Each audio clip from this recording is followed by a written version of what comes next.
Hi, I'm Alani. I'm Black, female, and neurodivergent, aka I lost the genetic lottery. The only thing I could do is pull myself up by my bootstraps and live whatever life takes me. If anyone deserves to profit from my trauma, it's me. That's the life of a Neurospicy Black girl. Happy New Year, everyone, and welcome to Neurospicy Black Girl. I'm Alani, and today, in this bonus episode, I'm going to talk about my thoughts of the new year and what I would like to do. I'm not going to say goals or resolutions because I don't want to set myself up for failure. Sometimes you just got to go with the flow, you know? In case you missed it, I am collaborating with the podcast Professional Pipology on a double episode special that will be on both of our channels. Be sure to follow my Instagram at Neurospicy Black Girl Podcast for up-to-date information. As I'm working on that episode, I will have released 2 bonus episodes that are more chatting about random or expanding on topics. Maybe instead of bonus, I'll call them Neurospicy Chat. Let me know what you think. Anyway, enough housekeeping. Let's jump into my thoughts for the new year. My 2024 was certainly a year. If you're into tarot, I feel like the card that best describes my 2024 would be the Tower. Destruction and upheaval of structures and statuses and such. I have lost a lot. I've lost friends. I've lost a job. I've lost money. And I've lost the will to live a couple of times. However, I still gained something despite the many losses. I have gained a new community with Brick. I've gained the confidence to pursue creative ventures, like editing and this podcast.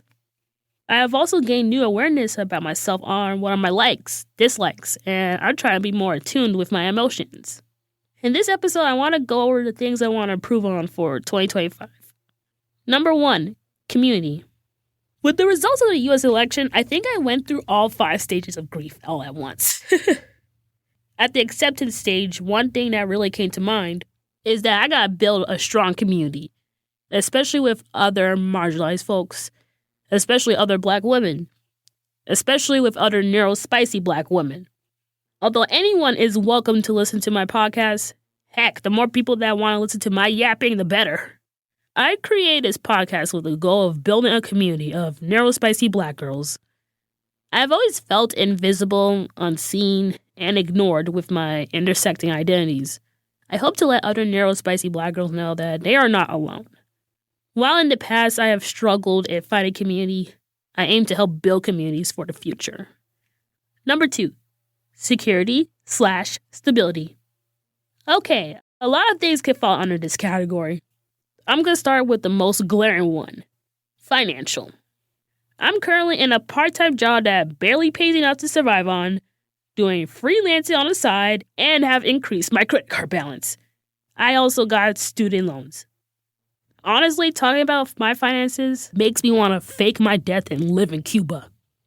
If the IRS is listening, this is a joke. I want to get a better job where I could be both financially stable and not compromise my mental health. I most likely gotta return to corporate America, although you know they hate my ass. In case you don't, listen to the first episode of this show after this one. But with the experience I have with my previous job and my part-time job to an extent, I am more prepared to survive in corporate America. The other type of security/stability I want to improve on is emotional stability or security. Believe it or not, I have been attending therapy for more than a decade, and it has vastly improved my life. One of the things that my current counselor works with me on is being more attuned to my emotions. She asks me about how I feel and to describe the physical feeling of my body, depending on the situation. On the latter part, I feel she does that because she knows I unintentionally forget or neglect how my body feels during an event where emotions are heightened.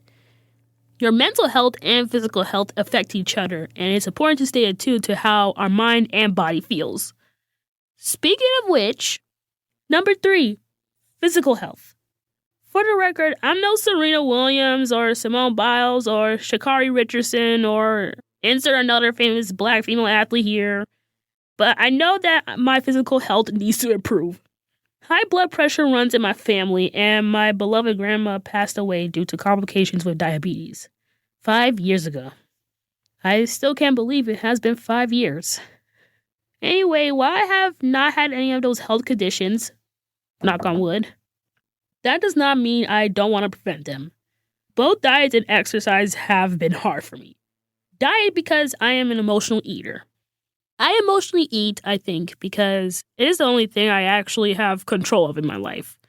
Food won't betray me. It's always there. Especially fast food. Also, that tends to tie into my impulse buying. I know I am keeping the Grubhub economy alive. But yeah, I want to improve my diet with more healthier options. I think I'll do an episode about my relationship with food and how my neurodivergence affects it. Now, the exercise thing. Luckily, I live in New York, probably the most walkable city in the United States of America. You unintentionally have to exercise, aka walk, to get to places in New York City. However, I got two slight problems. Weak knees and plantar fasciitis. In case you don't know what the latter is, it's when this thick band of tissue gets inflamed and the tissue runs across the bottom of the foot and it connects to the heel, bones, and toes. People who have this may feel a stabbing pain in the bottom of their foot. Or both feet in my case. Whenever my friends and colleagues want to walk somewhere far instead of taking public transportation, I die inside. I just gotta push through the pain to get to the destination. If any of my friends wonder why I tend to walk slower than the rest, that's why. Also, poor stamina. Yeah, we gotta definitely improve this physical health situation. Number 4. Confidence and vulnerability. Being creative, when you put yourself out there, you are being vulnerable. That is tough, especially since rejection-sensitive disorder is a biatch. Do I gotta censor that? No.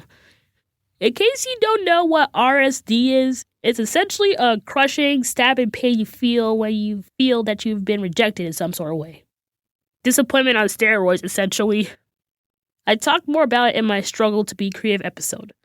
Also listen to that one after this episode. But yeah, I think being put in and then later forced out of a depressing job, a creative one ironically, was the motivation for me to put myself out there. I was silenced, ignored, and unappreciated in my last job. I honestly feel that most of my former colleagues treated me either like a robot slave or the quirky classroom pet. I think the latter has to do more with my physical qualities. I'm a short, chubby black woman with a baby face and with a Michael Jackson voice, according to one of my former colleagues. That may be a compliment or insult, depending on who you ask. Either way, I wasn't being taken seriously, masked and also unmasked. Nothing was gonna change, and even though I would have loved to voluntarily leave the job, I think the end of my production job chapter was the push I needed to be more confident, putting my creative work out there. I can edit, I can film, I can write, I can direct. I can nearly do it all. The only thing I need to do is to believe in myself and believe in my work. Whew. So yeah, this isn't a New Year's resolutions thing, because I'm not going to set myself up for failure.